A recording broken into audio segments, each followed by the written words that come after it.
Bismillahirrahmanirrahim. Al-Fatihah. A'udzu billahi minasyaitonir rajim. Bismillahirrahmanirrahim. Alhamdulillahirabbil alamin. Iyyaka na'budu wa iyyaka nasta'in. Ihdinas siratal mustaqim. Siratal ladzina an'amta 'alaihim ghairil maghdubi 'alaihim.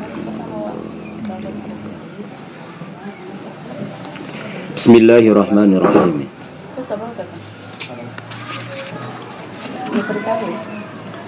Wa ba'du lan ing dalam sause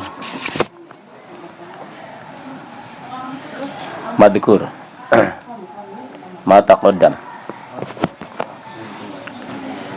ai ba'da ma taqaddama tegese ing dalam sause barang taqaddama kang wis dingin apa ma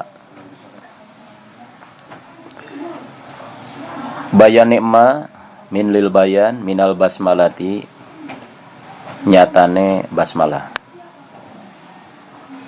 Ciri min lil bayan itu bisa diganti dengan mubtada. Huwa. Taruhlah di sini. Ba'dama taqaddama huwa al basmalatu. Minal basmalati nyatane basmalah wal hamdalati lan hamdalah wassalati wassalami. Shalawat lan salam alaman ing atase tiang-tiang dukira kang sampun dipun sebat sapa man. Fahadal muallafu mangka utawi ikilah muallaf kitab kang dianggit, kitab kang dikarang, kitab kang ditaklif, disusun. Al-hadiru kang hadir dihnan ing dalam ati iku mukhtasarun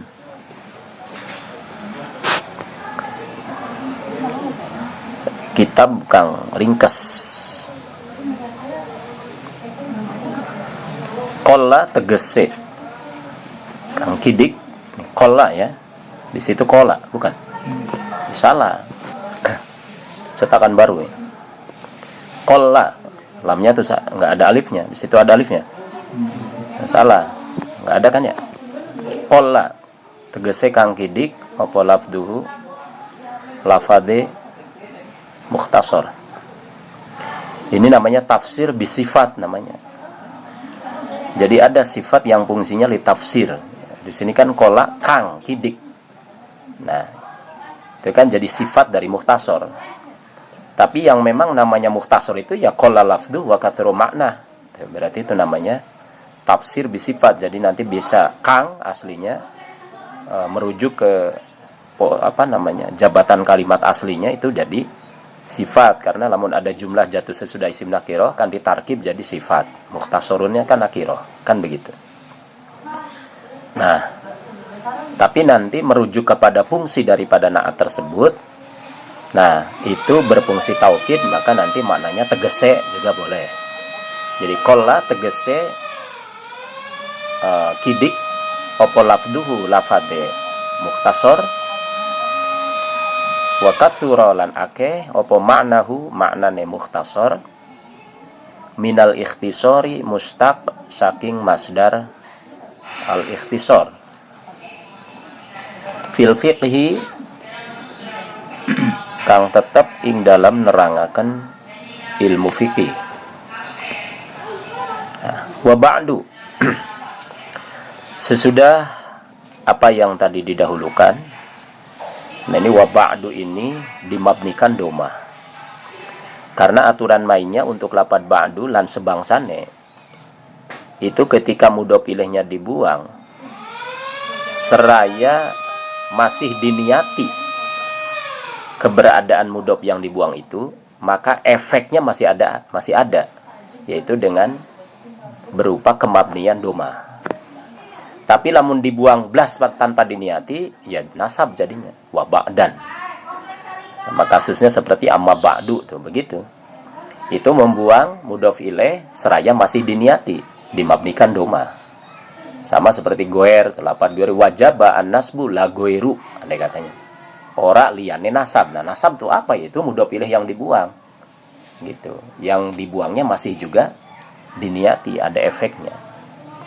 Nah, dalam alfiah itu wadmum binaan ghaironin adim tama lahu udifa nawiyan ma'udima, kan begitu. Wadmum binaan, mabnikanlah domah olehmu. Goeron ing lapad goeron, wadmum binaan goeron. In adimta, lamun oleh kamu dibuang.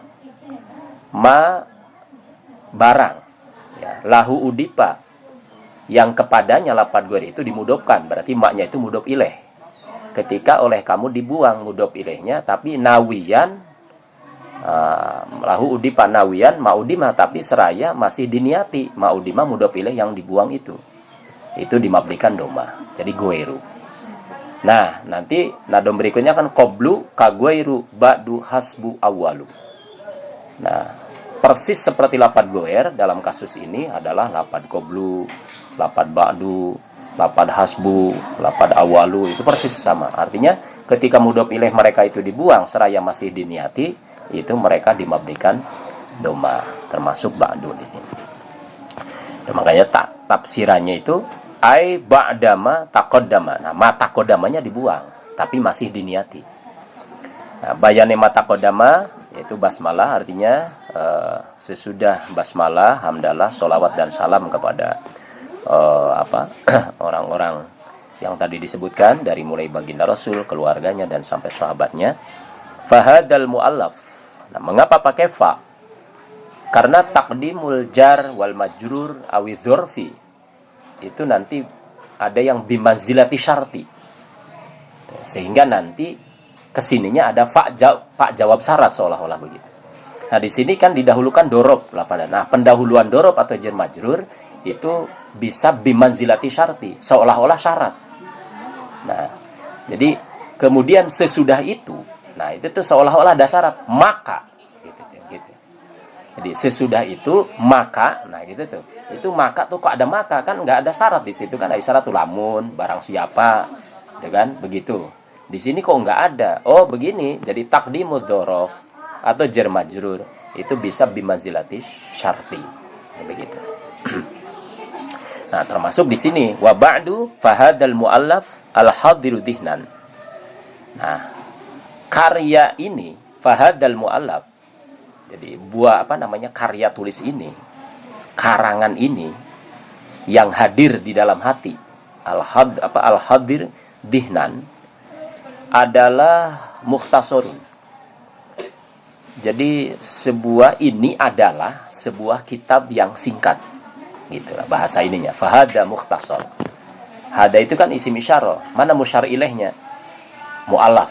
Nah, itu dijelaskan oleh syarahnya. Jadi karangan, kitab yang dikarang ini merupakan kitab mukhtasar. Kok dikit, karangannya mana? Yang mana? Gitu.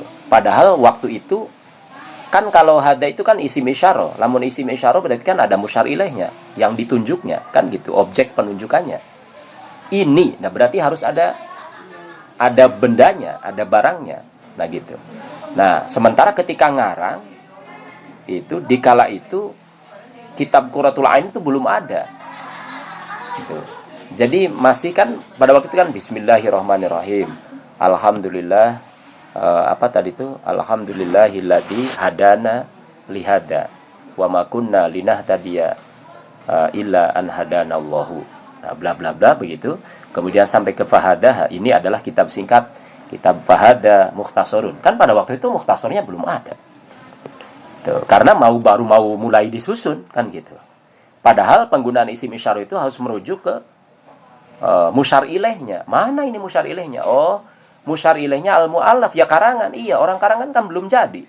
Orang baru pembukaan, baru fahada kan gitu. Nah, makanya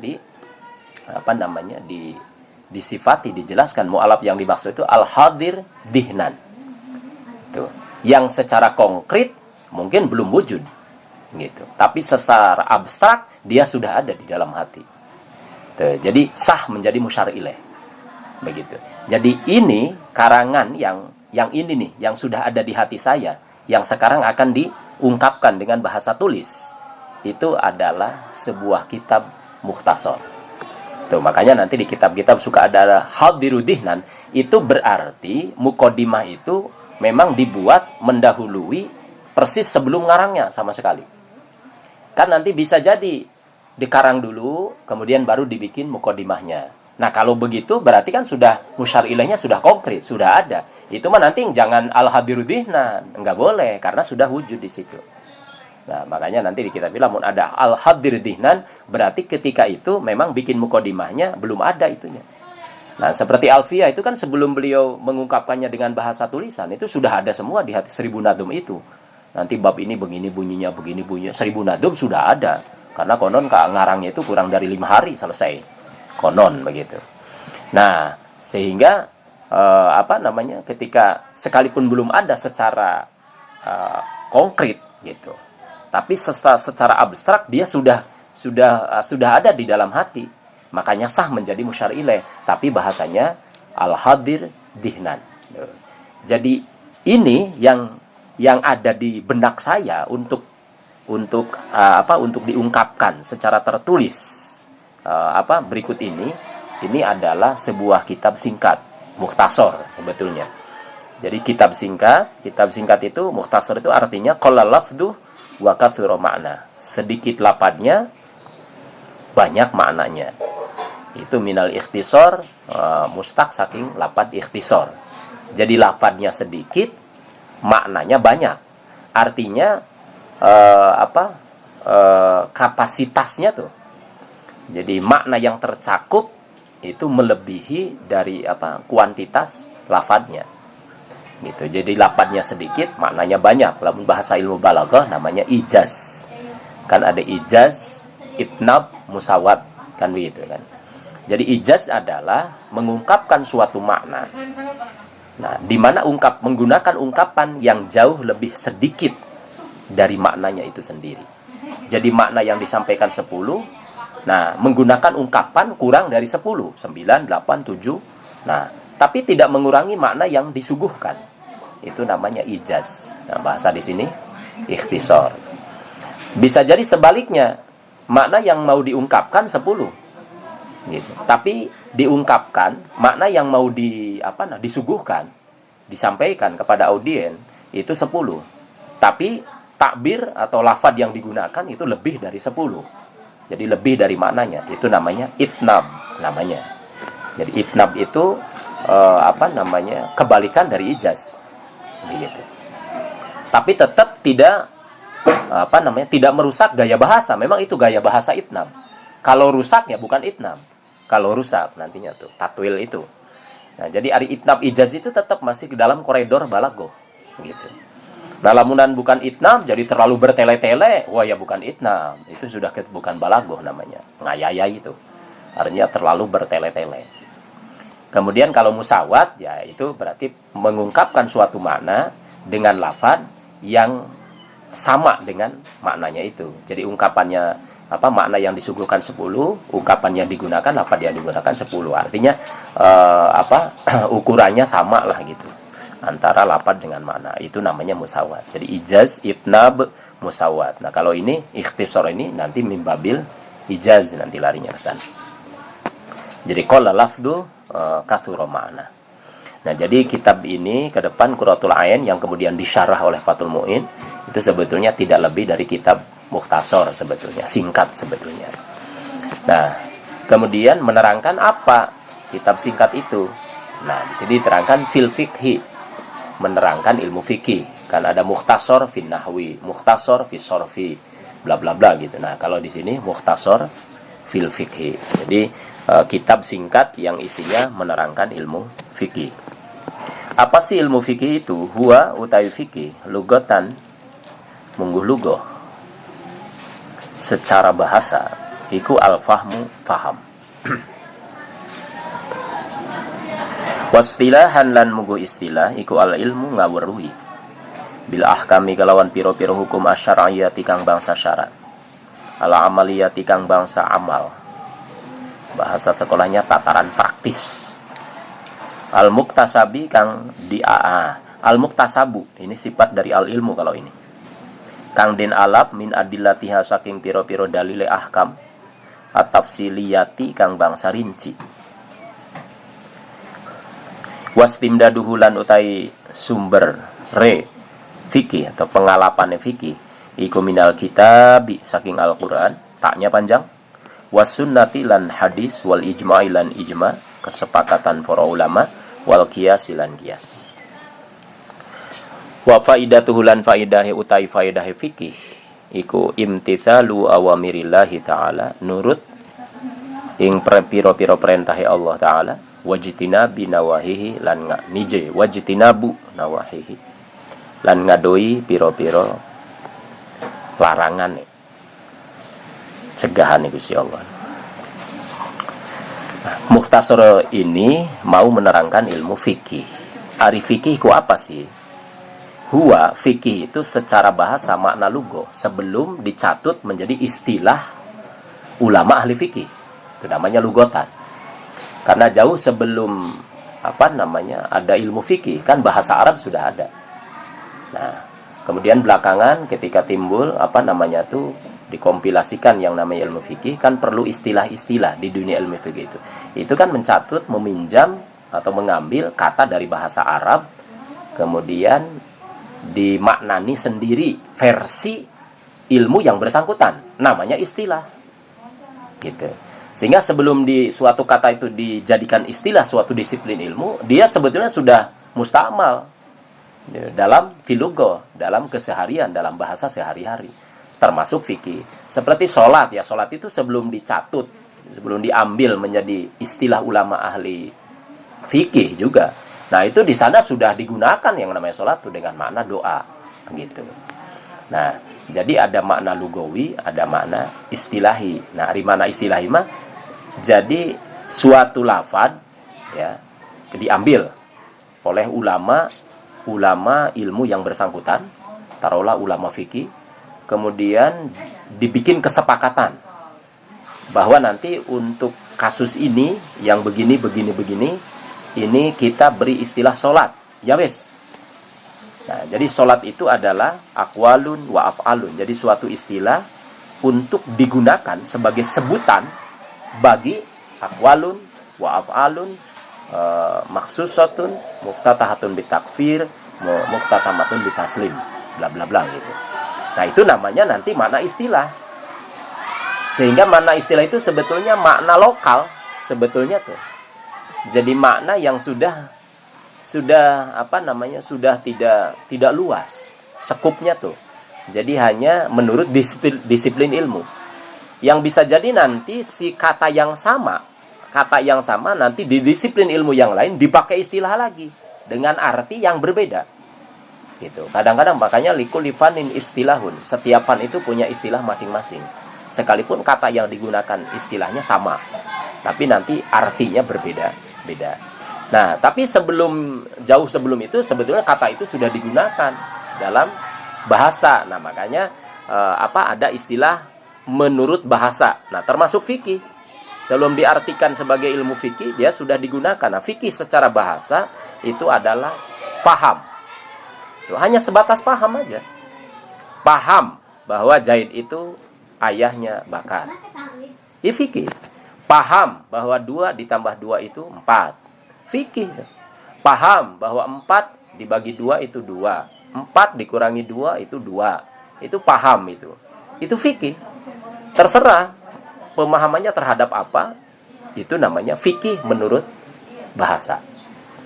Sama seperti i'tikaf secara bahasa ya diam, itu i'tikaf. Fi ayyi makan, di tempat mana saja. Itu i'tikaf. Tapi kemudian kan dicatut oleh ulama ahli fikih untuk sebutan ibadah tertentu, diam di masjid dengan niat tertentu, kan begitu. Jadilah i'tikaf.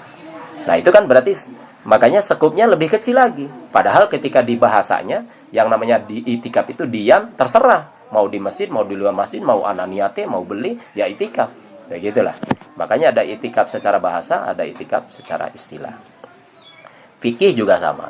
Nah, nanti tentunya fikih bimana lugot ini tidak dimaksudkan di sini. Tidak akan diterangkan di sini di dalam kitab Mukhtasar, enggak, tapi ini sih sedang menerangkan asal usulnya saja, karena nanti biasanya bagaimanapun juga nanti ada makna bahasanya tidak akan hilang, pasti akan terbawa di dalam makna istilahnya itu. Oke, jadi secara bahasa fikih itu paham. Wastilahan, nah, sedangkan menurut istilah fikih itu adalah al-ilmu. Nah, pengetahuan seseorang, ya, bil ahkami, terhadap hukum-hukum asyariyati, nah, yang bersifat syara, atau bil ahkami syariyati, terhadap hukum-hukum syara, gitulah. Al-amaliyati, yang sifatnya praktis, artinya bersifat amaliyah, gitu. Bukan i'tikad, bukan, ya, bersifat amaliyah, ya, yang mana pengetahuan itu al-muktasab min adilatiha, yang mana pengetahuan itu diambil, diproduk, dihasilkan, ya, min adillatiha, dari dalil-dalil hukum tersebut secara rinci. Nah, gini. Jadi fikih itu gini. Tentunya dulu Imam Syafi'i itu belum tahu sebetulnya hukum sholat witir itu sunnah, apa wajib, apa-apalah begitu. Gitu. Kan bagaimanapun juga ilmu manusia mesti diawali oleh ketidaktahuan. Nah, untuk mengetahuinya, ya beliau mulai berupaya untuk mengetahuinya. Jadi hadisnya dibuka yang bertalian dengan witir. Al-Qur'annya juga mungkin dibuka terkait dengan witir itu. Sabda sahabatnya juga dipelajari, sabda-sabda sahabat yang mendukung ke arah bagaimana bisa mengetahui status hukum daripada witir ini. Nah, itu namanya, upaya itu namanya ijtihad. Nah, jadi ijtihad itu adalah upaya, taruhlah Imam Syafi'i, gitu ya, untuk mengetahui status hukum suatu amaliyah, gitu, seperti sholat witir itu. Nah, kemudian sesudah dilakukan ijtihad, nah, yang tadinya tidak tahu mulai agak remang-remang tentunya. Wah, mulai agak remang-remang. Nah, kan ada tingkatan waham, ada syak, ada don, ada yakin, kan gitu kan. Waham itu 25%.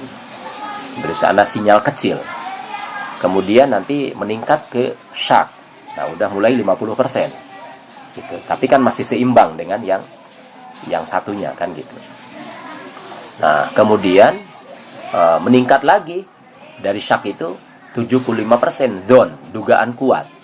Berarti yang satunya terkalahkan hanya karena 25%. Nah, jadi dari hasil ijtihad itu kemudian Imam Syafi'i punya dugaan kuat. Dugaan kuat kalau witir itu sunnah. Gitu. Jadi dugaan kuatnya itu timbul pasca beliau melakukan ijtihad. Ya, diambil dari, terus diiktisab dari dalil-dalil yang terkait. Nah, kemudian datanglah dugaan kuat ke dalam hatinya bahwa witir itu sunnah. Gitu. Nah, dugaan kuatnya Imam Syafi'i? Dugaan kuatnya Imam Syafi'i itu namanya fikih, namanya tuh. Nah, jadi al-ilmu di sini aydzon. Gitu. Tidak harus yakin. Ya, jadi al-ilmu, jadi pengetahuan, atau tepatnya dugaan kuatnya mujtahid mutlak, taruhlah Imam Syafi'i, bil ahkami syar'iyati, terhadap hukum syariat suatu amaliyah. Jadi dugaan kuatnya Imam Syafi'i ke bahwa hukum sholat witir itu, amaliyah sholat witir itu sunnah. Nah, yang beliau beliau ambil, beliau iktisab, beliau ijtihad dari dalil-dalil yang terkait tuh secara rinci. Nah, pengetahuan beliau bahwa witir itu sunnah, itu tuh namanya fikih. Nah, kalau begitu fikih itu dugaan. Ya iya, al ilmunya juga bimana don kalau dalam fikih itu. Cukup, makanya tidak bisa difinalkan. Hanya ada dugaan kuat, gitu. Dugaan kuat mujtahid mutlak terhadap status hukum syariat suatu amaliyah. Tataran suatu amaliyah praktis. Tuh, fitir taruhlah itu kan amaliyah, gitu kan. Nah, yang diiktisab, yang diijtihad oleh beliau-beliau itu dari dalil-dalil secara rinci yang terkait dengan amaliyah tersebut. Nah, itu tuh hasil ijtihadnya tuh, pengetahuan Imam Syafi'i itu. Itu namanya fikih namanya. Kemudian kan bukan hanya mengijtihad hukum witir saja, yang lainnya juga gitu. Termasuk hukum niat, bagaimana niat andai katanya di awal wudhu ketika membasuh muka itu bla bla bla kan. Imam Syafi'i menyatakan itu adalah fardu wudhu kan begitu, wajib berarti. Nah, nanti lain lagi dengan Imam Abu Hanifah. Beliau juga kan tentunya awalnya tidak tahu sebetulnya witir itu hukumnya apa. Maka Qur'annya dibuka, hadis-hadis yang terkait dengan witir dibuka, sabda-sabda sahabat yang terkait dengan witir juga dipelajari. Nah, artinya diiktisab, diijtihad oleh beliau, ternyata terus ternyata apa dugaan kuat beliau? Beliau malah menduga kuat kalau witir itu wajib. Oh, makanya versi Imam Abu Hanifah kan, versi hasil ijtihad Imam Abu Hanifah itu kan witir itu wajib. Gitu. Nah, tuh dugaan kuatnya Imam Abu Hanifah bahwa hukum sholat witir itu wajib tuh. Itu namanya al-ilmu bil ahkami syar'iyatil amariyati namanya. Jadi pengetahuan atau dugaan kuatnya Imam Abu Hanifah terhadap status hukum suatu amaliyah, taruhlah sholat witir, bahwa sholat itu wajib kan hukum syara. Nah, seperti Imam Syafi'i sunnah, nah sunnah kan hukum syara. Nah, itu namanya fikih. Berarti kalau fikih itu berbeda, ya berbeda, emang berbeda. Bisanya ada 4 madhab, bahkan lebih kan sebetulnya. Hanya yang mudawan, yang terpelihara sampai akhir zaman sekarang itu memang hanya 4. Sebetulnya dulunya banyak. Jadi sebetulnya fikih saja tidak sama. Karena dugaan. Jadi kalau jari Imam Syafi'i berdasarkan hasil ijtihadnya witir itu sunnah, beli wajib, beli. Nah, tapi berdasarkan hasil ijtihadnya Imam Abu Hanifah bahwasanya witir itu wajib. Berarti kan di atas sunnah, berarti duduk sunnah, duduk wajib. Tuh, berarti kan berbeda. Benar nggak? Nah, kata Imam Syafi'i witirku sunnah, kata Imam Abu Hanifah wajib gitu loh. Nah, itu berarti benang merahnya apa di situ? Faslul mustaroknya, kalimatin sawanya, titik simpulnya, wajah jami antara Imam Syafi'i dengan Abu Hanifah apa coba intinya? Intinya kedua beliau itu tidak tahu persis sebetulnya. Sebetulnya witir ini sunnah apa wajib? Kedua beliau itu tidak tahu persis. Buktinya berbeda. Paham begitu ya? Buktinya tuh berbeda. Nah, sehingga nanti itu bagaimana ya sudah al-ijtihad layun qad bil ijtihad kan. Jadi ijtihad itu tidak bisa diburak oleh ijtihad yang lain kan. Videonya seongkoh-ongkoh baik. Gitu. Jadi Imam Syafi'i melaksanakan witir dengan dugaan kuat, dengan atas dasar dugaan kuat bahwa witir itu sunnah. Imam Abu Hanifah melakukan witir dengan atas dasar hasil ijtihad beliau bahwa witir itu wajib. Ya songkoh-ongkoh baik. Memang begitulah realita fikih itu. Jadi makanya tidak bisa dibentur-bentur, tapi nggak bisa. Paham gitu. Jadi tidak bisa sama. Makanya kan nanti lain madhab. Terbentuklah kemudian madhab itu. Madhab Imam Abu Hanifah, madhab Imam Syafi'i. Mungkin nanti lain lagi madhab Imam Maliki, madhab Imam Hambali.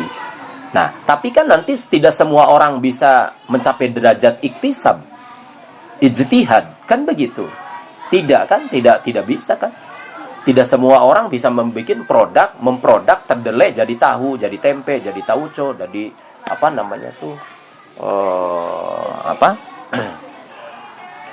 itu ampas itu. Itu kan tidak semuanya orang bisa. Nah, bagi yang tidak bisanya itu kan tentunya taklid kepada orang yang bisa itu. Nah, disinilah kemudian ada muqallid, ada mujtahid, ada muqallid. Ini tidak bisa dibantah karena tidak semua orang bisa mencapai derajat mujtahid. Begitu. Nah, disitulah kemudian nanti setiap madhab itu ada pengikutnya, ada muqallidnya, gitu ya. Termasuk kita ini muqallid. Nah, jadi sebetulnya pengertian fikih itu awalnya itu merujuk kepada pengetahuan mujtahid mutlak. Nah, berdasarkan hasil ijtihad mereka, gitu. Dan pengetahuan di sini tidak sampai yakin sebetulnya, hanya dzon. Gitu, hanya dzon. Nah, itulah makanya al-fiqhu innamal fiqhu huwa dzannu. Fikih itu tidak lebih dari dugaan. Pasti begitu.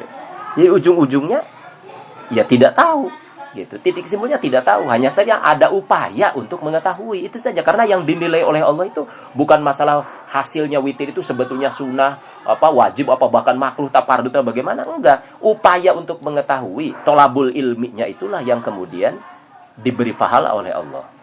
Bahkan jika kemudian benar, taruhlah Imam Syafi'i berijtihad, berupaya, untuk mengetahui status hukum witir. Ternyata beliau berkesimpulan bahwa witir itu sunnah, dan memang kenyataannya sunnah. Maka falahu ajroni, kan begitu. Maka dia memperoleh 2 pahala. Pahala upaya mengetahuinya, pahala tepatnya. Gitu. Nah, ternyata kenyataannya bukan sunnah. Falahu ajrun wahid. Dia tetap dapat pahala atas upayanya untuk mengetahui hukum itu, sekalipun ternyata hasilnya tidak sesuai dengan kenyataan. Kan begitu. Tidak disalahkan. Jadi tidak bisa diseragamkan tuh, nggak bisa. Sulit. Gitu. Paham ya? Karena lain kepala, lain pendapat. Tuh, begitu. Jadi gimana? Ya sudah, ongko-ongko saja. Tuh, Imam Maliki itu kan berpengaruh sekali di Madinah pada waktu itu. Nah, beliau tidak memaksakan. Ketika kitabnya Muwatta itu, kitab karya beliau itu diminta oleh khalifah pada waktu itu, oleh pemerintah untuk dijadikan undang-undang negara yang nanti mengikat semua warga negara, beliau tidak mau. Enggak boleh, jangan. Tidak mau dan tidak bisa. Loh, mengapa?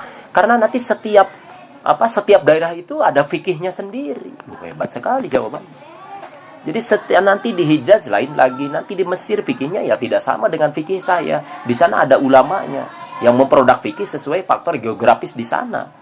Tuh. Itu Imam Maliki sampai segitu rupa. Makanya dulu itu nggak ada istilah fikih Islam tuh, nggak ada. Pakai fikih itu kan fikih Hijaz. Ada tuh. Seperti lagi fikih Iraki. Tuh. Fikih Khurasan, gitu tuh. Fikih Madinah, karena mereka itu merujuk kepada tokoh-tokoh fikih di daerahnya masing-masing. Jadi lokal fikih itu karena nanti merujuk kepada konteks keadaannya di situ seperti apa. Nah, hanya belakangan saja kemudian sekarang ada istilah fikih Islam begitu tuh. Jadi fikih yang kemudian orang Islam fikihnya harus kayak gitu semua, tak gitu, yang nggak bisa. Tuh, makanya tawaduknya orang dulu tuh.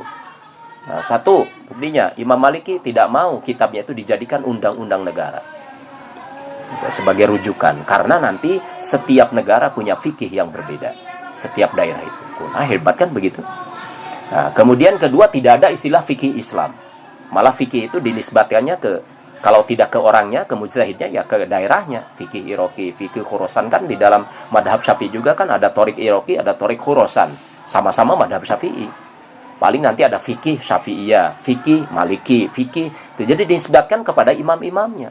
Sekarang saja kemudian jadi fikih Islam begitu tuh. Ya, seolah-olah fikih itu ya begitu semua. Nah, disitulah kemudian terjadi banyak ketidakcocokan. Ya sebetulnya bukan ya karena fakta yang berbeda. Kudu dihukumi dengan hukum yang sama sih gimana? Kan tidak mungkin begitu tuh. Tuh, makanya lain fikih di sana, lain fikih di sini. Lain fikih di Arab, lain fikih di Indonesia. Itu tidak bisa terbantahkan.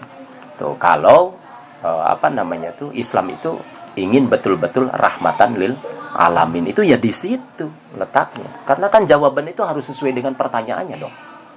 Itu nggak bisa jawab pokoknya 2 yang kok dikit, lamun 4 dibagi 2 jawabannya 2 betul. 2 kali 1 betul, 2 kan begitu.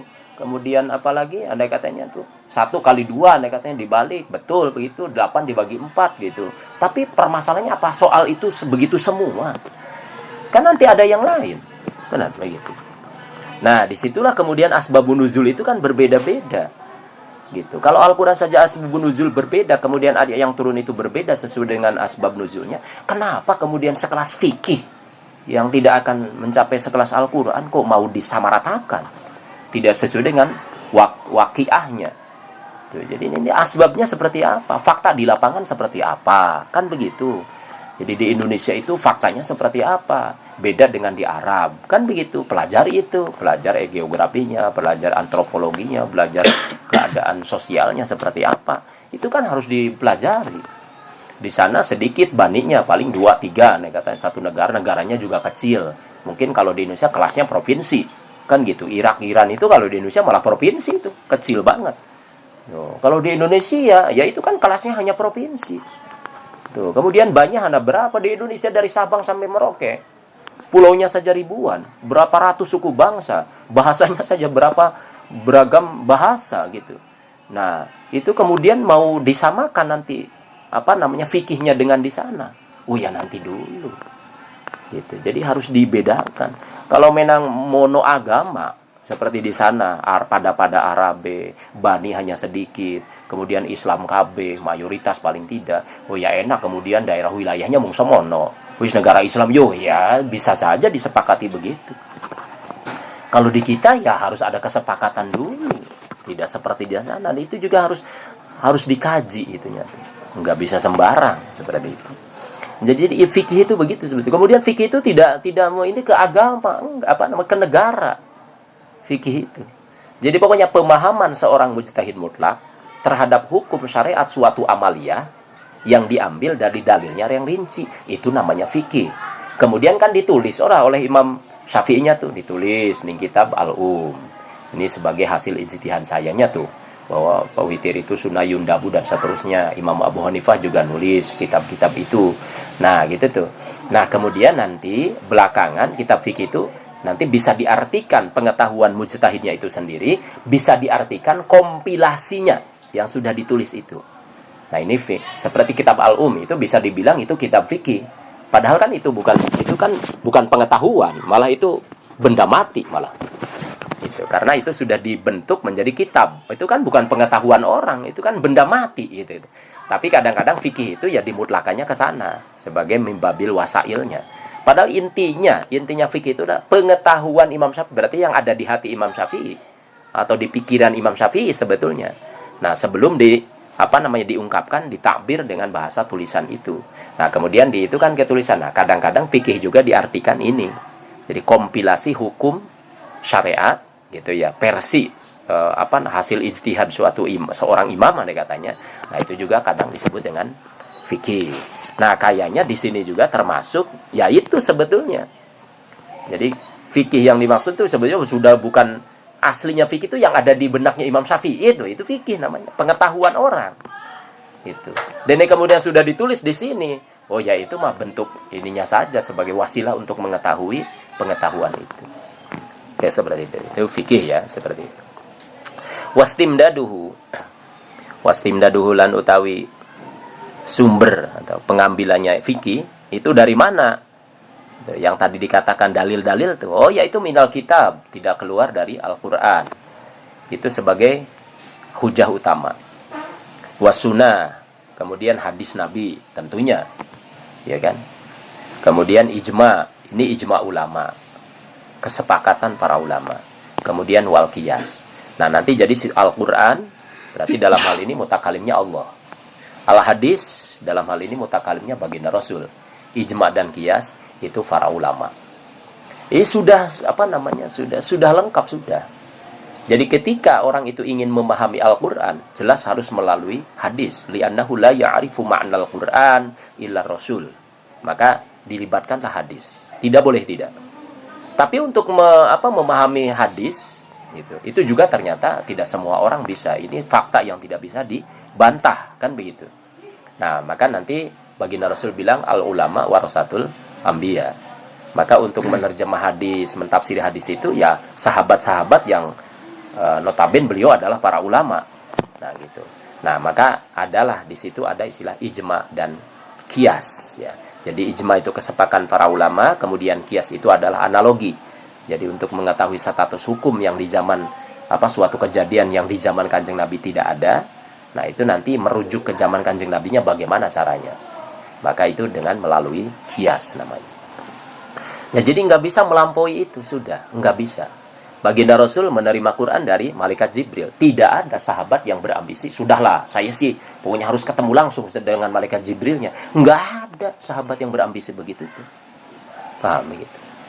Kemudian pasca Kanjeng Nabi meninggal, orang mencari keislaman itu kan dari siapa? Kan tidak dari Nabi, dari sahabat, tabi'in namanya. Nah, tabi'in ini tidak ada berambisi untuk tidak bisa dan tidak akan bisa melampaui sahabat untuk mengetahui Islam. Dia pokoknya apa jari Kanjeng Nabi sih Kang bener maja. Ya iya, tapi kan dia tidak bertemu Nabi, harus melalui sahabat. Jadi tidak ada tabi'in yang ngeyel kepada sahabat tuh, nggak ada.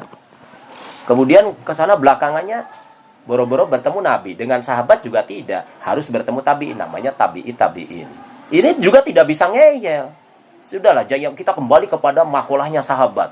Jangan menafikan tabi. Ya nggak bisa, orang kamu nggak ketemu sahabat, mereka tidak ngeyel terus tabiin terus ila yaumina hada.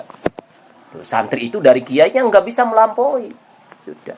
Ya sudah genealogi keilmuan Nahdlatul Ulama itu sudah rapih dari dulu. Bahwa saya santri tidak bisa melancangi kiai saya. Gitu. Karena saya tidak pernah bertemu dengan kiainya kiai saya. Jadi siapa jari kiai saya saja, itu sudah selesai, itu sudah rapi begitu. Dan itu dulu tidak ada yang begitu zaman sahabat apa tuh. Yang ada adalah gembong kaum munafikin. Benar enggak? Abdullah bin Ubay bin Salul itu. Wis je, aja ngerongo nang omongane Muhammad. Kadar Muhammad iku uwong. Gitu. Bisa salah, bisa benar. Kang pasti benar ku mung Gusti Allah. Jadi aja ngerongo nang omongane Muhammad. Rongo nang langsung Al-Qur'ane. Nah, siapa yang pertama kali ngomong begitu? Yaitu gembong ulama munafikin.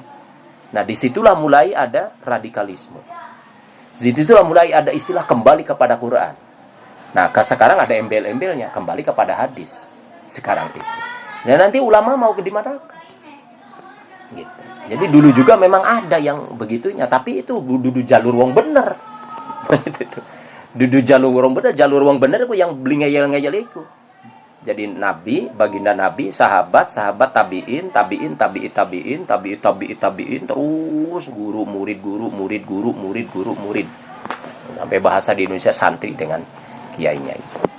Dan itu sudah rapi, tidak bisa dilampaui, enggak bisa. Begitu. Nah, jadi karena kalau taruhlah kembali kepada Quran hadis, oke, benar begitu tuh. Prinsipnya seperti itu, tapi mekanismenya gitu. Artinya kan ada prinsip, ada teknisnya. Teknisnya tetap itu biilmil ulama. Karena baginda Nabi sendiri telah bilang al ulama warasatul anbiya. Nah, hadis itu mau dikemanakan? Orang kembali kepada hadis itu saja disampahkan oleh kamu. Gitu. Bagaimana bisa kembali kepada hadis? Pokoknya yang kembali kepada Quran hadis. Iya, hadis itu kan al ulama warasatul anbiya, dibikin sampah oleh kamu. Ulama diabaikan. Kembali kepada hadisnya bagaimana? Kalau kembali kepada hadis saja nggak bisa, apalagi kembali kepada Al-Quran. Gitu. Karena li'annahu la ya'rifu ma'nal Quran illa rasul. Kan seperti itu.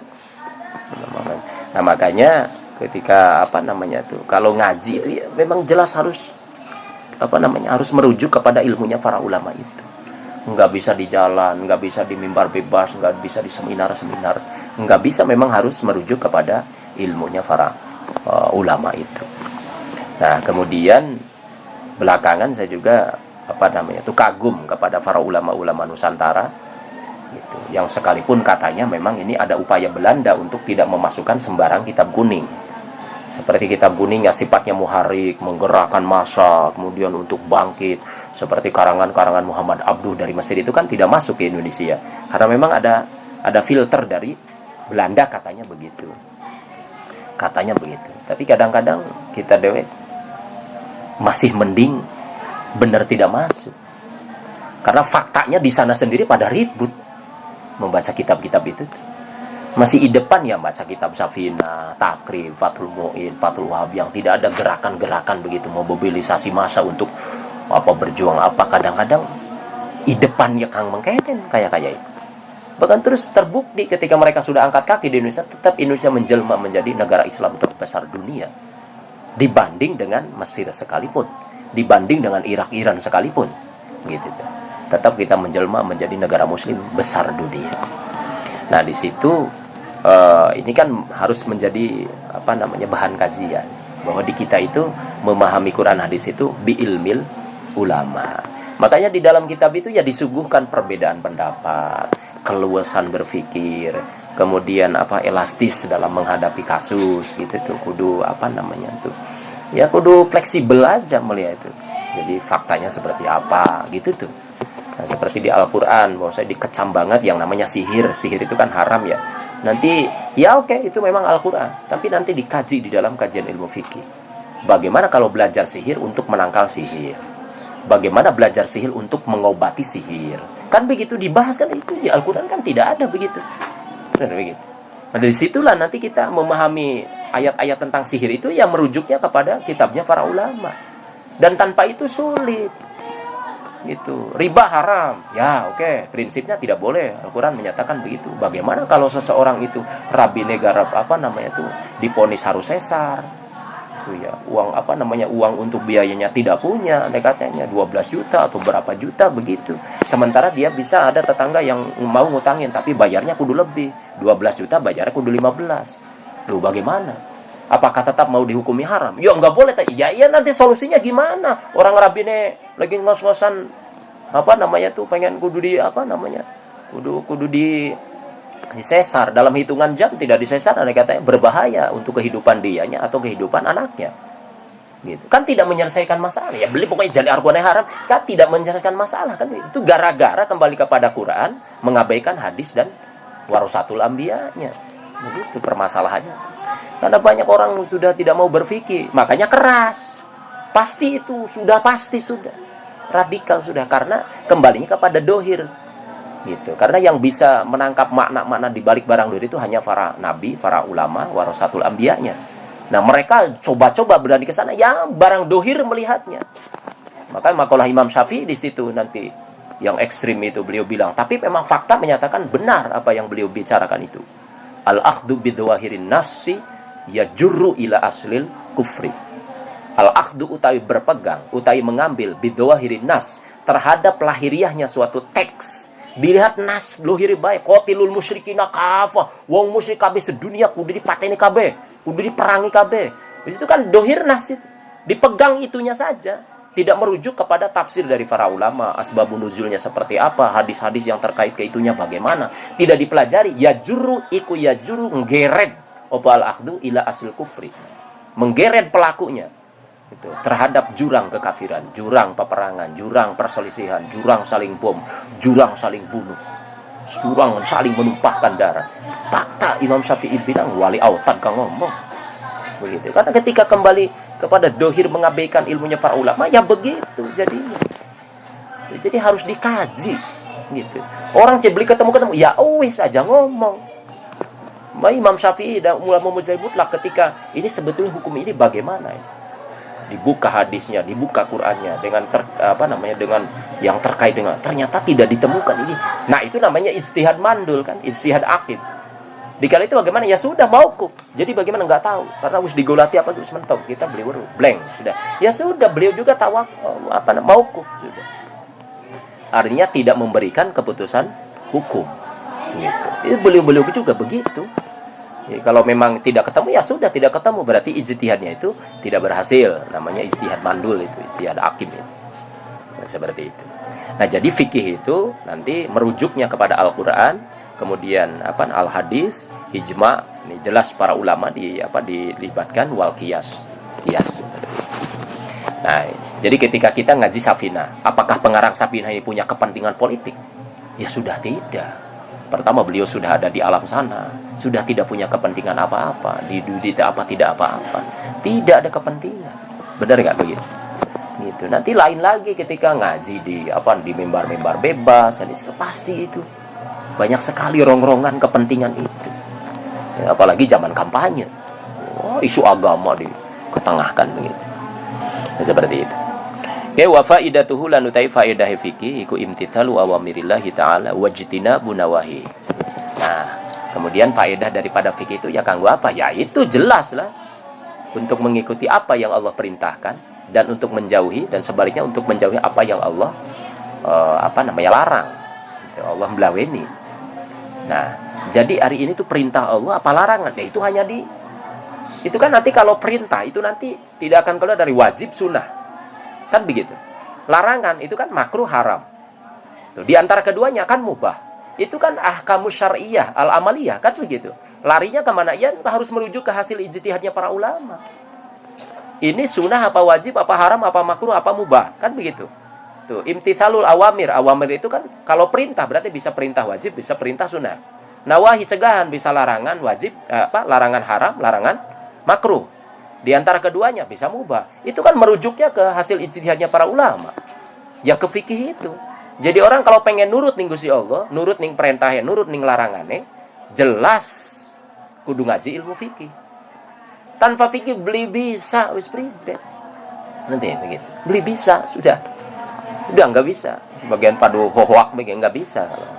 Itu makanya seperti sekarang ada katanya nih apa namanya bulan Maulid nih, laqad kana lakum fi rasulillahi uswatun hasanah. Ya uswatun hasanah ya ngaji hadis itu. Kalau pengen berus. Jadi sungguh bahwasanya di dalam pribadi baginda Rasulullah tak ada uswah hasanah. Apakah cukup diketahui di mimbar bebas? Cukup diketahui di televisi itu, di Google itu? Ya enggak, memang kudu ngaji kutubus sitah. Yang tiap hari itu bukan hanya bulan Maulud. Kan begitu. Jadi paling nanti memberikan energi, memberikan sir, memberikan rasa pentingnya kita itu merujuk kepada apa? Siapa itu sosok baginda Rasul. Dan itu sosok baginda Rasul itu jadi potret mini kehidupan baginda Rasul dan sahabat hanya tergambar, terekam di dalam hadis itu. Dan hadis itu sudah dikompilasi oleh para ulama dari mulai Sahih Bukhari, Sahih Muslim, Sunan Abi Daud, Sunan Tirmidzi, Sunan Nasai, Sunan Ibnu Majah. Itu semuanya itu yang kutubus sitah, bukan masih kurang yang Musnad Imam Ahmad. Kuterang lagi Muwatta Imam Maliki, Musnad Imam Syafi'i juga. Begitu tuh. Nah, itu kan di situ ngaji. Nah, uswatun hasanah tuh ya di situ. Nah, masalahnya kan memang perlu apa ya? Meraba diri. Pesantren juga kadang-kadang nggak sampai ke sana. Gitu. Metode cepat kitab kuning, metode lambat baca, ya betul ya, kita syukuri dengan perkembangan itu. Tapi baca kitab kuningnya kapan? Untuk mengamalkan metode-metode itu, untuk merasakan elastisitas, fleksibilitas, kemudian apa elastisnya pendapat-pendapat para ulama fikih itu.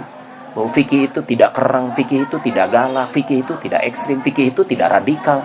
Gitu tuh.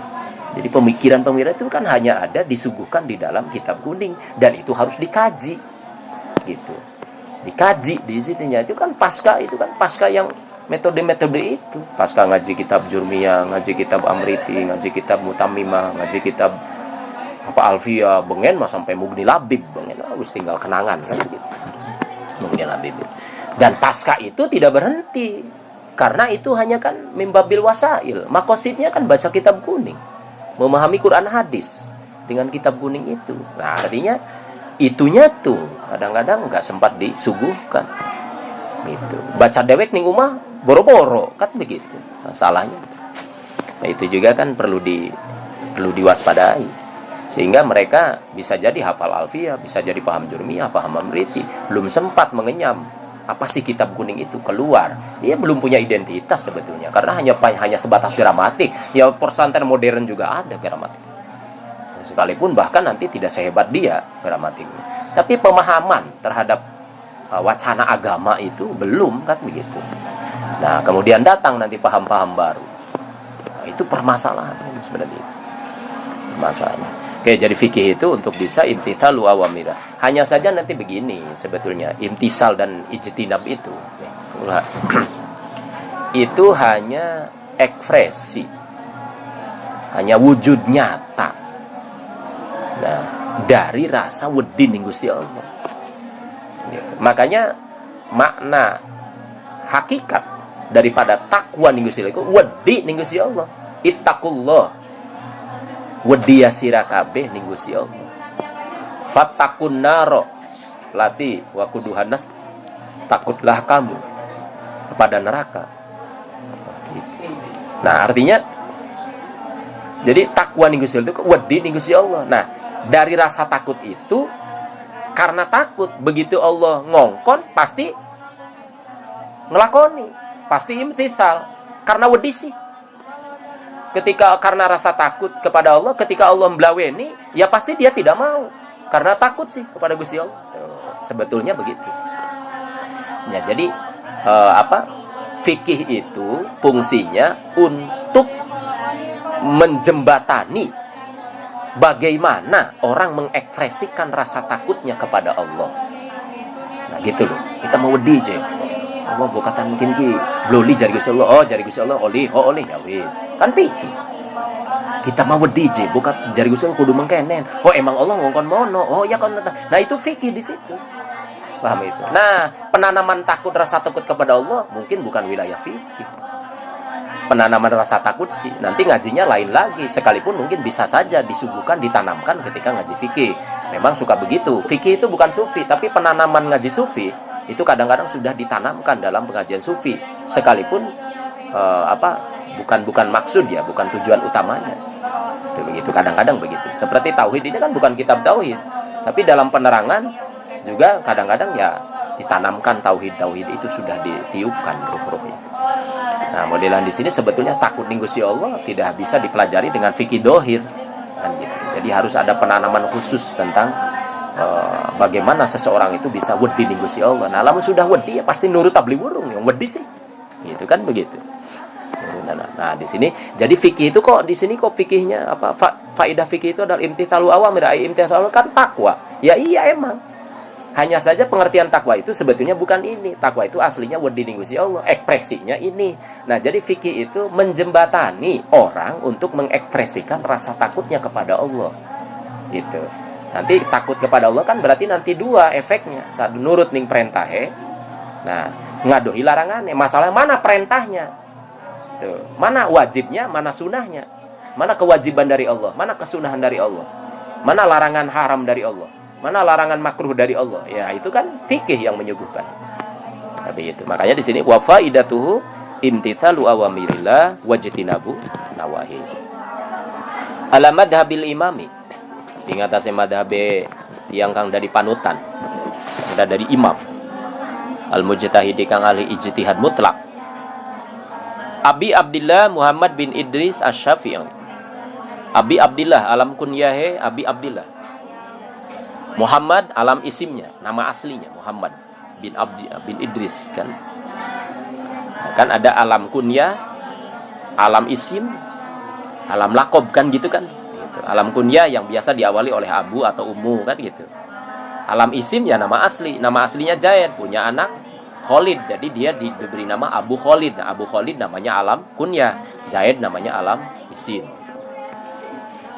Nah, ini alam kunyahnya Abu Abdillah. Alam isimnya Muhammad. Rupane Muhammad bin Idris Asy-Syafi'i kang bangsa turunan Sayyid Syafi'. Rahimah muga-muga melasi hu ing Gusti apa hu ing imam. Sapa Allah taala Gusti Allah taala. Wa radhiyallahu muga ridho sapa Allah anhu maring imam Syafi'i. Aima ini tafsiran dari madhabil imam. Tafsirannya aima tegese barang, tegese ing atase barang. Dahaba kang milih dari sini ya. Milih sapa imam ilaihi maring emak minal ahkami saking piro-piro hukum. Fil masaili ing dalam piro-piro persoalan, masalah. Yes. Dulu. Jadi kitab ini adalah kitab mukhtasar, singkat dalam ilmu fikih. Betul. Fikih itu berarti kan beda. Ya benar tadi, emang beda. Ada fikih madhab Syafi'i, ada fikih madhab Maliki, ada fikih madhab Hanafi, ada fikih madhab Hambali. Nah, ini fikih yang mau disuguhkan di sini di mukhtasar ini. Fikih yang mana? Ala madhabil imam. Fikih menurut madhab Imam Mujtahid Abu Abdillah Muhammad bin Idris Asy-Syafi'i rahimahullah wa radhiyallahu anhu. Maksudnya apa madhab Imam Syafi'i itu? Maksudnya madhaba ilaihi minal ahkam fil masail. Artinya itu kan minnya lil bayan tuh, membayan ima. Berarti hukum-hukum permasalahan, hukum-hukum masalah itu yang dipilih atau bahasa lain yang merupakan hasil ijtihadnya Imam Syafi'i.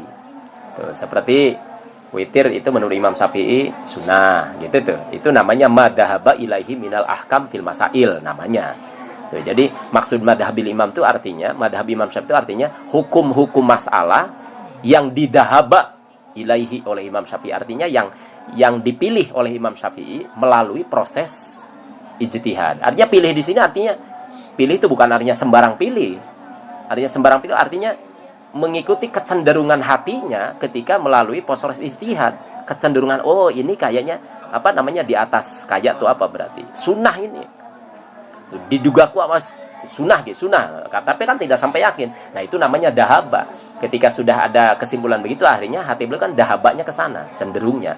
Nah, itu namanya madhab Imam Syafi'i itu begitu. Nanti madhab yang lain juga sama, berarti hukum-hukum yang memang dicenderungi oleh hati mujtahidnya. Itu namanya madhab, seperti madhab Imam Maliki. Berarti maksudnya adalah madhabal Imam Maliki ilaihi minal ahkami fil masail. Berarti hukum-hukum masalah yang didahab, dipilih. Nah gitu ya.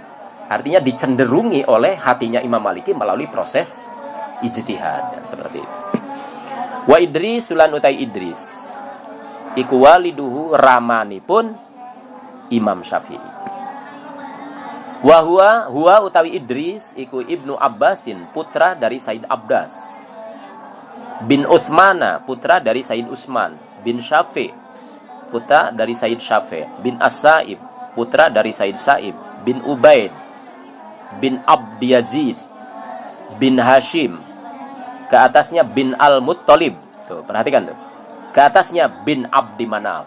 Ingat enggak dalam kasus apa namanya tuh, keterangan mengenai keluarga Nabi itu, bahwa di antara moyang Kanjeng Nabi itu ada moyang beliau yang bernama Abdu Manaf, Sayyid Abdu Manaf. Sayyid Abdu Manaf ini di antara anaknya Sayyid Hashim. Nah, punya anak lagi Sayyid Muttalib, ada lagi Sayyid Abdi Syamsin, bla bla bla. Nah, anak putu beliau dari Sayyid Hashim itu namanya Bani Hashim, termasuk baginda Rasul. Karena Sayyid Abdu Manaf punya putra Sayyid Hashim, punya putra Sayyid Abdul Muttalib, punya putra Sayyid Abdillah, nah punya putra baginda Rasul. Berarti beliau itu Hashimi. Kan itu, bukan Muttalibi baginda Rasul itu, kan Hashimi. Dari jalur Bani Hashim. Nah, anak putunya Sayyid Abdi Manaf dari anak beliau Sayyid Muttalib, saudaranya Sayyid Hashim itu, nah ini namanya Bani Muttalib namanya, termasuk Imam Syafi'i. Itu beliau dari jalur ayahnya itu Bani Muttalib. Nah, di sini seperti di sini, itu kan ayah beliau itu Sayyid Idris, ke atasnya Sayyid Abbas, ke atasnya ini Sayyid Utsman, terus Sayyid Syafi', Sayyid Sa'ib, Ubaid, Abdi Yazid. Nah, di situ ada bahasa bin Hashim bin Muttalib. Loh, Hashim mana? Awas nih, Hashim yang ini bukan Hashim yang anaknya Sayyid Abdul Manaf. Jadi Sayyid Abdul Manaf punya anak Sayyid Hashim. Terus ke bawah nanti baginda Rasul Bani Hashim.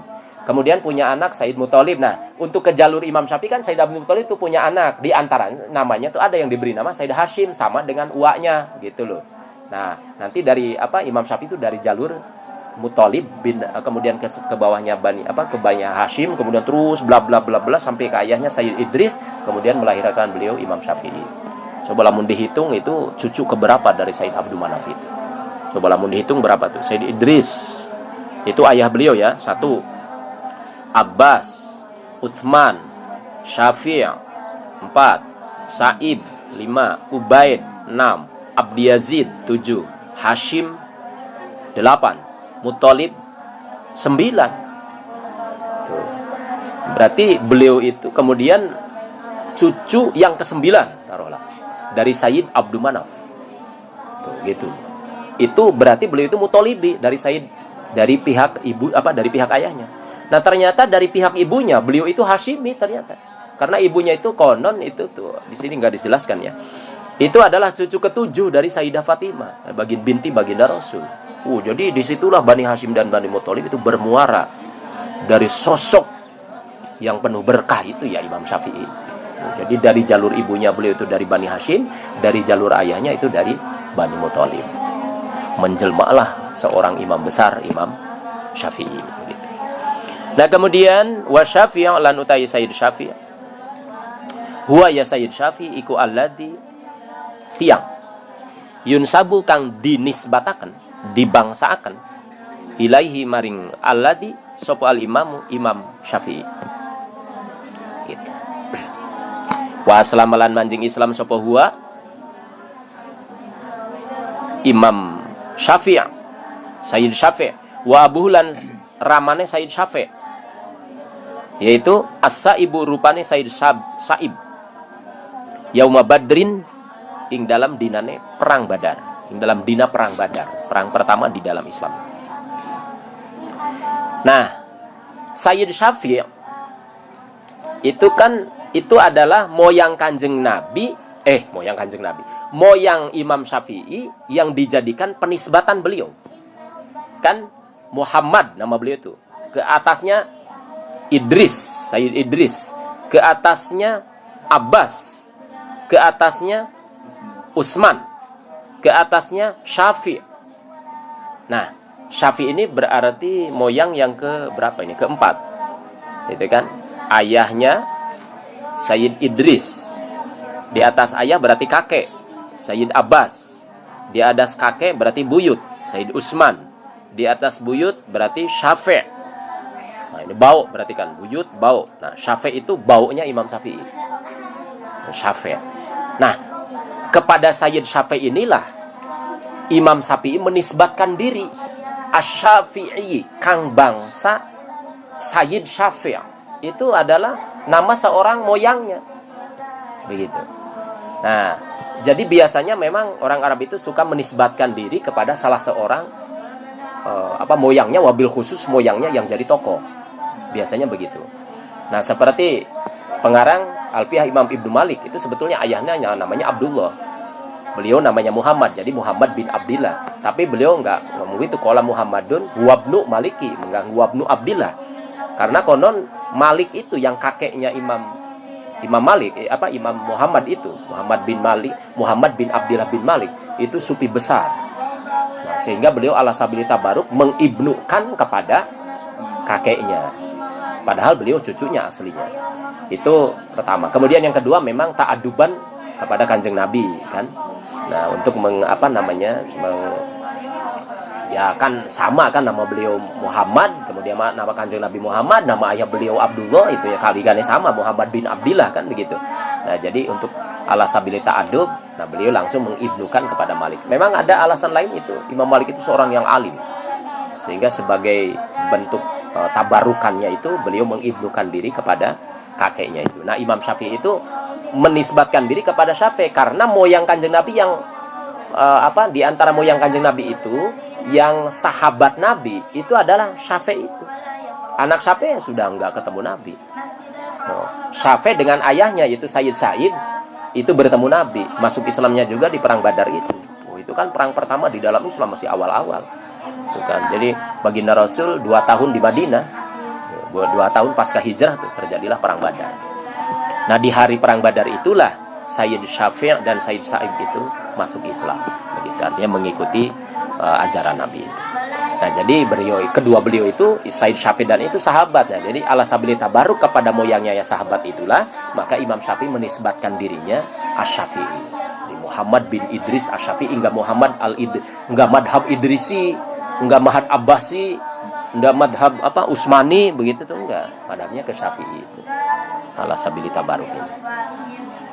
Wa wulidalan dilahirkan sapa imamuna imam kita, tegese Imam Syafi'i radhiyallahu anhu, sanata khamsina wa mi'atin. Berarti ing dalam tahun 50 lan 100, berarti tahun 150. Wa tuwfiyalan wafat sapa imamuna seda yaumal jumu'ati ing dalam dina Jumat sal kharajaba ing dalam akhir penghujung bulan Rajab. Sanata arba'in wa mi'ataini ing dalam tahun 4 lan 200. Berarti 204. Imam Syafi'i, imam kita ini lahir tahun 150 Hijriah. Jadi terhitung dari hijrah Nabi baru berumur 150 tahun. Artinya 1 abad setengah kan begitu. Artinya kan masih parah konon. Jadi lamunan matahari surup kah masih ana padang-padangnya konon kah, durung maghrib, durung mingslet pisan konon. Jadi artinya baginda Rasul meninggal tuh. Jadi matahari itu belum jauh. Jadi pancaran beliau itu masih menyebrot ke ufuk barat. Pada waktu itulah itu gambarannya. Sehingga lamun beliau itu timbul mujtahid mutlak pada waktu itu ya tak ubahnya lamunan taruhlah wiwitan pelem atau nangka ditegor. Ya, beli pundes takaning oyo deh beli. Kemudian kan metu maning sirung jare wong Sunda ku, jare wong Jawa cukul maning enggak, tapi nyirung ning kono. Tunas, bertunas sih Jawa niku. Jadi wong Jawa jadi jare wong Sunda sirungan maning ya. Nyirung bahasa Jawa ya. Jadi kan si wiwitan nangka atau pelam itu ditegor, artinya rubuh gitu. Nah, kemudian kan cukul maning, cukul kan masih nangka. Berbuah ya enak, masih nangka, manis persis seperti nangkanya dulu oleh batang yang aslinya yang sudah ditegor itu. Itu karena memang masih baru kemarin atau mungkin minggu-minggu yang lalu ditegornya kan gitu, ditebangnya. Ya kalau sudah lama-lama kok iya kan wis mati oyode. Sekalipun memang masih ana nih kono, yo dia apa? Tunggule ku masih ana. Tuh jem cukul je, ya pastinya juga bukan nangka lagi yang cukul, mungkin jamur. Gitu, iya kan? Dikonsumsi, ya kelenger. Itu mabok. Karena itu gambaran mujtahid kesiangan. Gitu. Zaman masih 1,5 abad pasca meninggalnya Kanjeng Nabi. Iya, jadi lamun muncul mujtahid itu sirung-sirung. Tunas-tunas yang memang tumbuh dari oyod Kanjeng Nabi. Kang masih segar pada waktu itu. Gitu. Jadi dimangan ya enak, dipangan sampai akhir zaman juga. Hasil ijtihad beliau itu, buah-buah hasil ijtihad. Iya, sekian wis tinggal kiamat wis jare Indonesia bagai 2030 hancur jare kan begitu. Malah tapi jare bengen ka kiamat ka 2012 ya. Berarti wis kelewat malah. Tinggal bonusnya bae malah. Kan begitu. Berarti kan keadaan oyod yang sudah sekian abad atau sekian puluh tahun itu apa masih hidup? Tapi metu. Iya, tapi kan bukan pelem maning. Dudu nangka maning seperti yang dulu. Jamur itu. Jamur beracun malah nantinya. Dipangan di hasil ijtihadnya, ya koplak jadinya. Kalau ngajak perang bae ujung-ujungnya kan begitu jadinya. Makanya hati-hati dengan mujtahid yang kesiangan itu. Gitu. Apalagi tidak merujuk kepada hasil ijtihad para ulama mujtahid yang sah itu. Imam Syafi'i itu tahun 150 lahir. Nah, itu tuh bertepatan dengan wafatnya ulama besar di Kufah pada waktu itu, namanya Imam Abu Hanifah. Nah, Imam Syafi'i lahir di Gaza, Palestina. Kadang istilah jalur Gaza tuh di Ramallah di sana di Gaza. Nah, itu lahir beliau di sana bertepatan dengan meninggalnya ulama besar penamaan pada waktu itu, Imam Abu Hanifah, pembangun madhab fikih pertama di Kufah meninggal. Katanya sehari bareng, katanya sejam bareng, malah katanya sedetik bareng, katanya begitu. Artinya di detik meninggalnya Imam Abu Hanifah lahirlah Imam Syafi'i. Jadi di detik wafatnya Imam Abu Hanifah di Kufah itu lahirlah bayi Imam Syafi'i di Gaza. Nah, ini kata ilmu firasat katanya, kalau ada bayi lahir bertepatan dengan meninggalnya ulama besar, orang besar, itu difirasati, diprediksi kuat bahwa si bayi yang lahir ini akan menggantikan kebesaran, melanjutkan keulamaan. Namun ulama itu, ulama yang meninggal bertepatan ketika dia lahir. Katanya begitu. Makanya memang perlu ditelusuri sebetulnya ketika kita lahir itu bertepatan dengan matinya apa. Siapa tahu mati ayam tetangga, tabrak mobil pas tuli lahir. Jadi begitu, dan firasat itu benar. Maksud firasat itu Imam Syafi'i menggantikan enggak.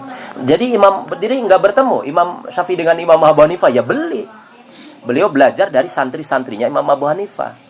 Madhab kan beliau sebelum membangun madhab pribadi kan beliau mempelajari madhab-madhab yang ada. Habis semua madhab yang lain itu dipelajari sebagai modal untuk membangun madhab pribadi beliau. Nah, itu nggak ketemu, paling ketemu sama santrinya. Karena Imam Abu Hanifah lahir tahun 80 Hijriahnya, belum jejak 100. Nah, meninggal tahun 150. Itu Imam Abu Hanifah. Makanya Imam Abu Hanifah sempat ketemu sahabat Imam Abu Hanifah. Itu makanya beliau tabiin sebetulnya. Bahkan sempat menerima hadis dari sahabat yang beliau temui itu, Imam Abu Hanifah. Begitu. Jadi sempat ketemu hari Imam Abu Hanifah. Nah, ayahnya apalagi, karyawan ayahnya sih sempat ketemu dengan Amirul Mukminin Baginda Ali karramallahu wajhah. Ayahnya, tapi ayahnya pada waktu itu masih kecil. Gitu. Namanya Sabit, kan nama asli Imam Abu Hanifah itu Nu'man. Punya ayah Sabit. Jadi Nu'man bin Sabit. Nah, Sabit kecil ini pernah dipertemukan oleh ayahnya Imam Az-Zawti. Jadi Nu'man bin Thabit bin Zawti. Nah, Zawti ini berarti kakeknya Imam Abu Hanifah. Itu pernah membawakan Nu'man kecil, Sabit kecil pada waktu itu kepada Baginda Ali karramallahu pada waktu itu Amirul Mukminin. Nah, minta doa khusus untuk anaknya ini. Siapa? Sabit ya. Nah, Imam Baginda Ali berkenan berdoa. Nah, sebagai bentuk mustajab doanya, lahirlah dari Thabit ini ulama besar sekaliber Imam Abu Hanifah, begitu. Nah, Imam Abu Hanifah itu ya bisa melihat dosanya orang dari bekas air wudunya. Karena kan dalam hadisnya barang siapa wudu maka dosanya rontok, kentir kena banyu wudu. Nah, itu Imam Abu Hanifah lebih dari itu bisa melihat dosa-dosa itu. Makanya orang zina lihat dari itunya, orang ukukul waliden lihat dari, orang habis mencuri lihat dari.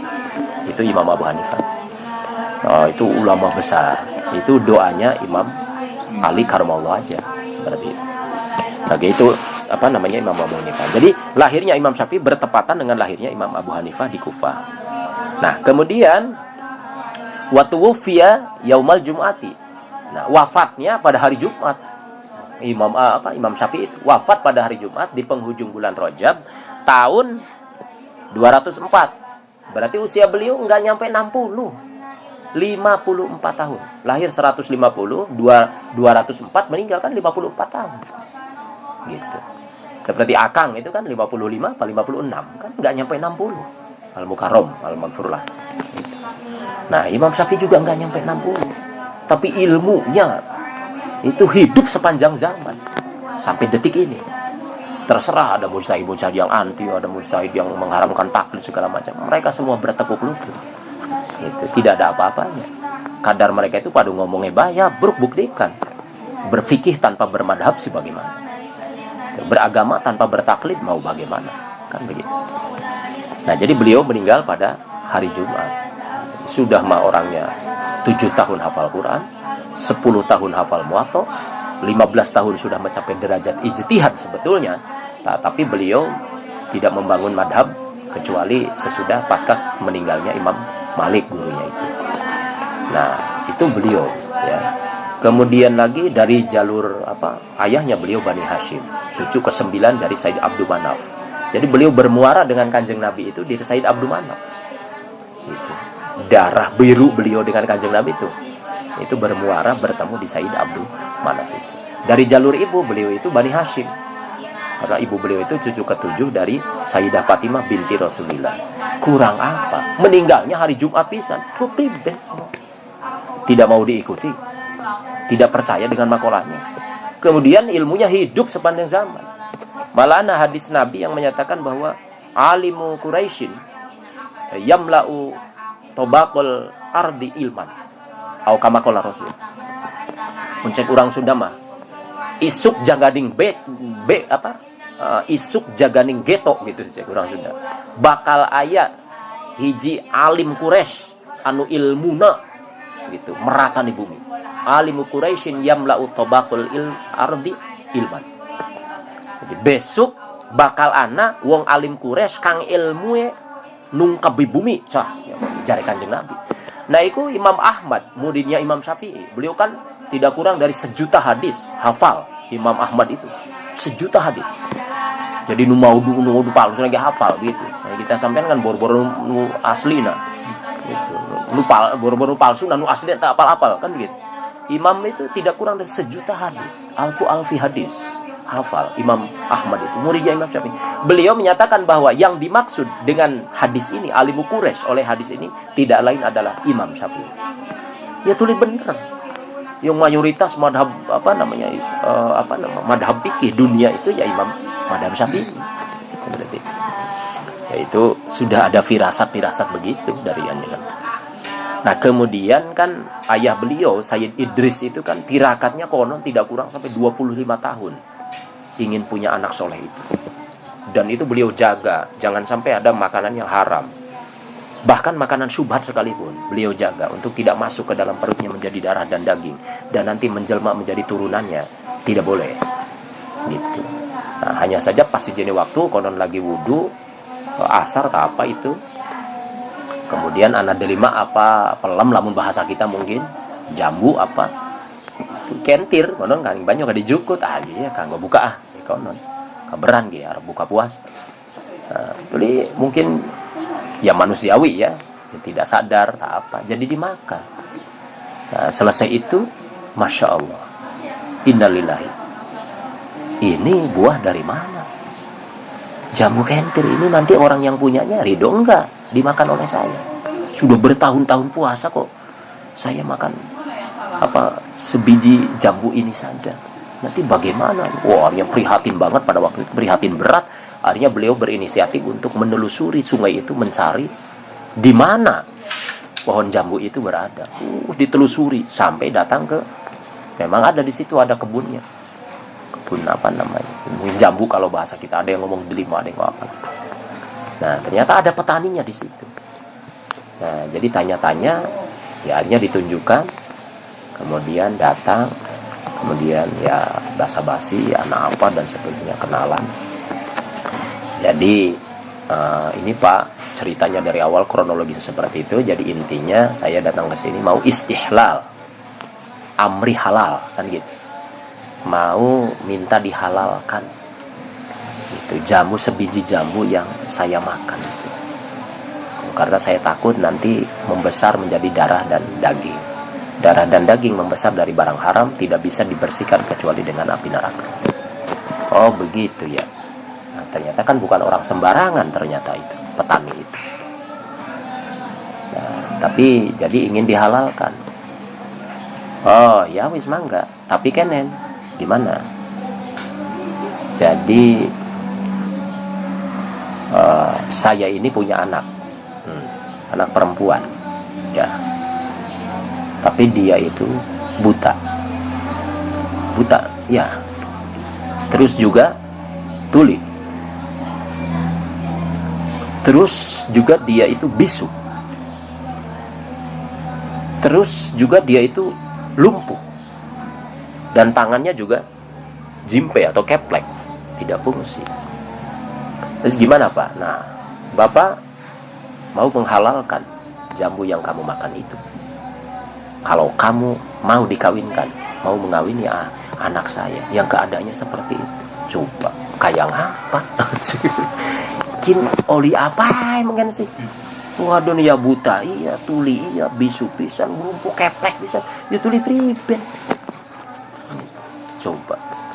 Tapi demi ini kan Sayyid Idris kan tadi. Ini Sayyid Idris.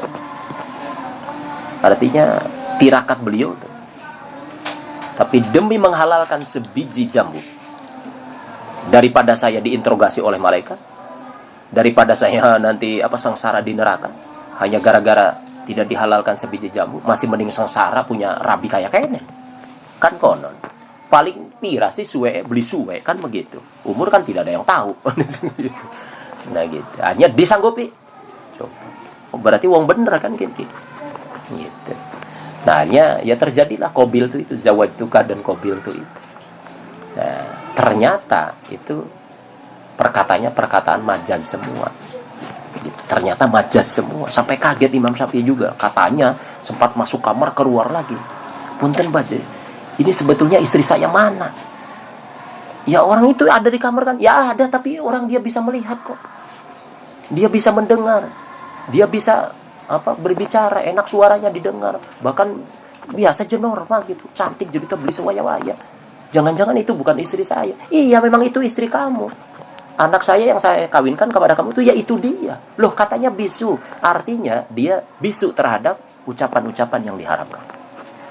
Dia buta untuk mendengar suara-suara yang diharamkan.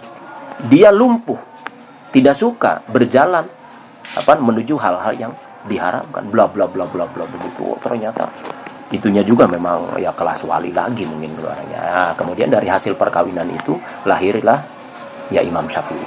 Coba. Jadi kentir baik ya pelem kentir itu dijaluk istilah. Wis kentir batang nepluk tuli kentir kan begitu. Kan bisa adoh tuli. Kayak si boro-boro kang durung nepluk bagi diserawat sih. Ada ben pengen duwe anak soleh. Perbuatannya salah ya, jaka sembung kan begitu. Seperti itu. Wasammaituhu wallahu a'lam bishawab. Sallallahu alaihi